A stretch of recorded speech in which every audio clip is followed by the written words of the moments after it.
నా మాట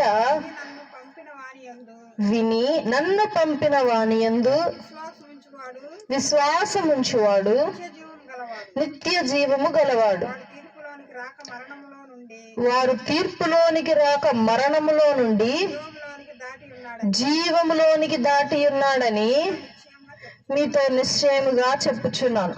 direct pass అన్నమాట ఇది చెప్పాలంటే. కొన్ని ఎగ్జామ్స్ ఉంటాయి, కొన్ని స్టడీస్ ఉంటాయి.